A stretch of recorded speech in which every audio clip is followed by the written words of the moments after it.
እንግዲህ ዛሬ ከባድ ጸብ የሚፈጠርበት ነገር ተነስቷል ማለት ነው። ሰላም ጤና ይስጥልኝ፣ እንዴት ናችሁ? ለዚህ ቻናል አዲስ ከሆናችሁ ሰብስክራይብ በማድረግ ቤተሰቦቼ እንድትሆኑ ጋብዛለሁ። ቪዲዮውን ላይክ በማድረግ ጀምሩት። እንዲሁም ቪዲዮውን አይታችሁ ስትጨርሱ የእናንተን ሀሳብ አስተያየት ኮመንት ላይ አስቀምጡልኝ።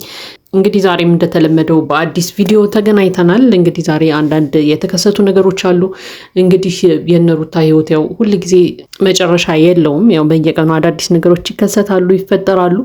ለማንኛውም እንግዲህ ሰሞኑን የነሜሪና የነዳኒ ሁኔታ ለየት እያለ መጥቷል ማለት ነው። ያው በሩታ ህይወት ላይ እንግዲህ ፈላጭ ቆራጭ ካልሆንን ብለዋል። እንግዲህ ሩታም ፈቅዳላቸዋለች። እውነት ለመናገር ሩታ መቼ ነው የሚገባት እያለን እንግዲህ የሁላችንም ጥያቄ ሆኖ ቆይቷል። የሩታን ህይወት እንደፈለጉ እየዘወሩ እያመሰቃቀሉ እንደሆነ ያው ሁላችንም እየተረዳን ነው፣ ከሩታ ውጭ ማለት ነው። ሩታ እንግዲህ ይሄ ነገር መቼ እንደሚገባት አናውቅም።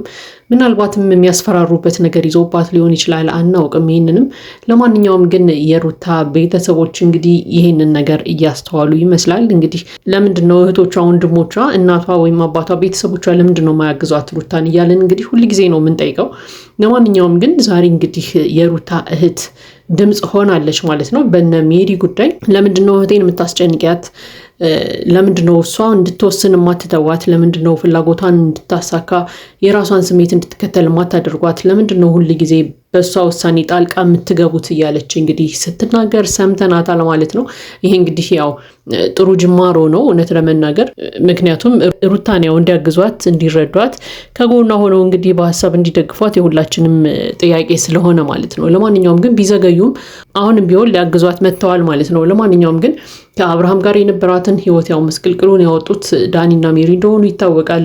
የባሰ ጋዝ እያርከፈከፉ ማለት ነው። ለማንኛውም ግን አሁን ደግሞ ከደስታ ጋር ያላትን ግንኙነት ለማቋረጥ እንግዲህ ደፋ ቀና እያሉ ነው። ይህንን ነገር እንግዲህ የሩታ እህት እንግዲህ በደንብ ተረድታለች ማለት ነው።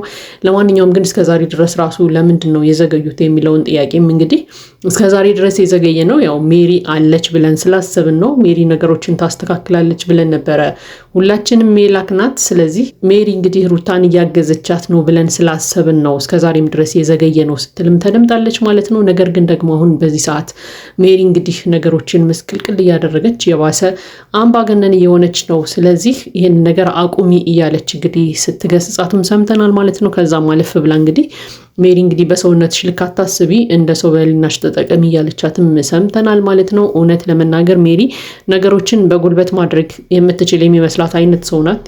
ከወፈሩ ሰው ያፈሩ የሚባል አባባል አለ አይደል? በቃ ያንን አባባል ማለት ሜሪ ራሷ ናት። ሜሪና ዳኒ እንግዲህ በሰው ህይወት አዛዥ ፈላጭ ቆራጭ ሆነዋል ማለት ነው። እንግዲህ የሩታ እህት ስትናገር የነበረው ይሄንኑ ነው።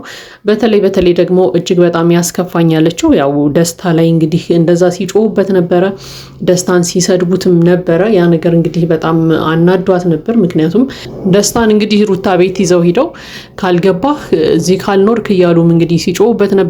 ከዛም በዘለለ እንግዲህ ዳኒ ራሱ መጨረሻ ላይ በሀሳቡ ደስታ ስላልተስማማለት ያው ደስታን እንግዲህ ሂዱጣ ከዚህ ምናምን እያለ እንግዲህ ሲጮህበትም ሰምተናል። ያንን ነገር ሁሉ እንግዲህ አንስታ የሩታ እህት ስትናገር ሰምተናል። ደስታም ወንድ ነው ልክ እንዳንተ። ስለዚህ አንተን የሆነ ነገር ማድረግ አቅቶት ሳይሆን ያው ነገሮችን ታግሼ ልለፍ ብሎ አስቦ ነው የተወህ። ስለዚህ ስርዓታችሁን ያዙ፣ ከእህቴ ህይወት ውጡ እያለችም እንግዲህ ደጋግማ ስትናገር ነበረ። እህቴ የራሷን ኑሮ እንድትኖር አድርጓት፣ ነገሮችን በራሷ እንድትወስን ፍቀዱላት፣ በዙሪያ ሆናችሁ አትረብሿት፣ የራሷን ሀሳብ ታስተናግድበት፣ የራሷን ሀሳብ ትኑርበት፣ የራሷን ፍላጎት ታድርግ እያለች እንግዲህ ደጋግማ ስትናገራቸው ነበር ማለት ነው። እርግጠኛውን የምነግራቸው ይህንን ነገር ሜሪ ካየች በኋላ፣ ይህንን ቪዲዮ ሜሪ ከሰማች በኋላ ምን አገባሽ ነው የምትላት የሩታን እህትም። ይሄ የታወቀ የሜሪ ጸባይ ነው። በቃ ምን አገባሽ አንቺም አይመለከትሽም እንደምትላት እርግጠኛ ነኝ።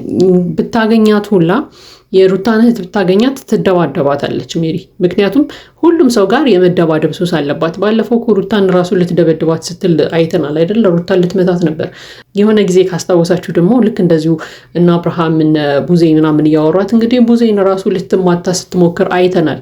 አሁንም ቢሆን ከሩታ እህት ጋር ደግሞ የማትደባደብበት ምክንያት የለም። ምክንያቱም ማንንም አትፈራም አንደኛ፣ ሁለተኛ ነገር ደግሞ ሁሉን ነገር በጉልበቷ ማድረግ የምትችል የሚመስላት አይነት ሰው ናት። ስለዚህ ሩታ ራሷ ባለቤቷ ቁርጥ አድርጋ ተናግራ በቃ ከህይወቴ ውጡ እና የእናንተን ሀሳብ የእናንተን ምክር አልፈልግም ብላ ካላስጠነቀቃቻቸው በስተቀር ዳኒና ሜሪ ለማንም ሰው አይመለሱም። ለሩታ ራሱ እኮ አይመለሱም አይደል? ሩታን ሂዱልኝ ውጡ በቃ ከህይወቴ አልፈልግም ራሴ ያስባለሁ ምናምን ብላ ታባረራቸውና በበነጋታው በቃ ይቅርታ ብለው ይመጣሉ። ይቅርታ ጠያይቃቸው ራሱ በጣም ነው የሚያስቀው። ልክ እነሱ እንዳጠፉ አድርገው ሳይሆን ይቅርታ የሚሉት በቃ ሩታን ይቅርታ አድርገንላታል ነው የሚሉት። ሩታ ጥፋተኛ ሆና እነሱን እንደተናገረቻቸው እነሱን እንደሰደበቻቸው አድርገው በቃ ለሩታ ይቅርታ አድርገንላታል፣ ሩታን ይቅርታ ብለናታል፣ ችግር የለውም ታጥፋ ምናምን ብለው ነው የሚመጡት እንጂ እኛ ስላጠፋን ይቅርታ ታድርግልን ሩታ ብለው አንድም ቀን ሩታን ራሱ ይቅርታ ሲጠይቋት ሰምተን አናውቅም። ስለዚህ ጥፋታቸውን እንኳን የሚያምኑ ሰዎች አይደሉም፣ እንዳጠፉ የሚሰማቸው ሰዎች አይደሉም። ሁለቱም በራሳቸው መንገድ በቃ ትክክል እንደሆኑ፣ ነገር ግን ሌላው ሰው በሙሉ ጥፋት እያጠፋ እንደሆነ አድርገው ነው የሚስሉትም የሚያስቡትም።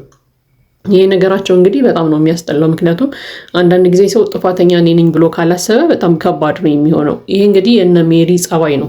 አሁንም ቢሆን ሩታ ራሷ ወዳ ፈቅዳ እያሴሩ ያሉባት ሴራ እንደሆነ አውቃ ወይም ደግሞ ሁል ጊዜ በሚነግሯት ነገር ህይወቷን እያመሰቃቀሉባት እንደሆነ አውቃ በራሷ ጊዜ ተነስታ እነዚህን ሰዎች ከህይወት ይወጡልኝ ካላለቻቸው በስተቀር የሩታ እህትም መጣች፣ የሩታ ክስት መጣች፣ ሌላው ቀርቶ የሩታ እናትና አባት ቢመጡ ራሱ የምትመለስ አይነት ሰው አትመስለኝም።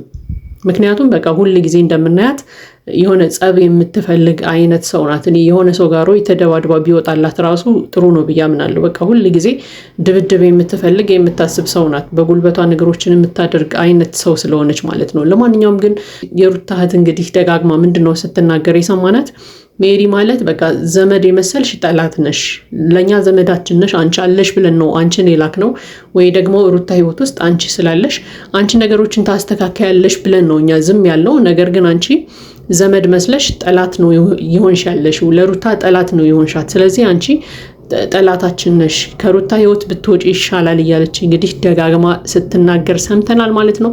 እንግዲህ ይህንን ነገር ሰምታ ሜሪ ከሩታ ህይወት ትወጣለች አትወጣም የሚለው ያው የሁላችንም ጥያቄ ነው። ነገር ግን ደግሞ ከሩታ ህይወት መቼም እንደማትወጣ እናውቃለን። እሷና ዳኒ በሩታ ህይወት ላይ ምን ማሳካት እንደሚፈልጉ ሁላችንም አናውቅም። እንግዲህ እስከዚህ ሰዓት ድረስ ህይወቷን ያመሰቃቀሉ እየረበሿት እየበጠበጧት መጥተዋል። ይሄ ነገራቸው ደግሞ እስከ መቼ ድረስ ነው የሚቀጥለው የሚለው ነገር ደግሞ የሁላችንም ጥያቄ ነው። ወይ ደግሞ ሩታ ምን እስከምትሆን ድረስ ነው አብረዋት ዘልቀው ህይወቷን የሚያመሰቃቅሉት?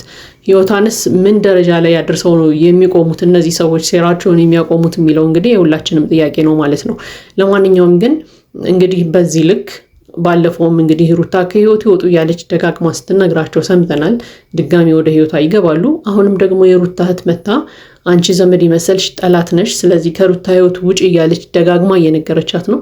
እንግዲህ እነዚህ ጫናዎች ተደጋግመው ከህይወቷ ትወጣለች የራሷንስ ክብር ታስጠብቃለች የሚለውም አንድ ጥያቄ ነው። ምክንያቱም ሰው ከህይወት ይወጡልኝ እያላችሁ እዛ ሰው ህይወት ላይ መቆየት ራሱ ክብርን ማጣት ስለሆነ ማለት ነው። ለማንኛውም እንግዲህ ሜሪ የራሴን ክብር ትፈልጋለሁ ከዚህ በኋላ ሩታ ህይወት ውስጥ አልኖርም ብላ ራሷ ትወጣለች ወይንስ ደግሞ አሁንም ከህይወቴ ውጪ ከህይወቷ ውጪ እየተባለች እንግዲህ እዛው ትቆያለች የሚለውን ያው በጊዜ ሂደት የምናየው ነው የሚሆነው ማለት ነው።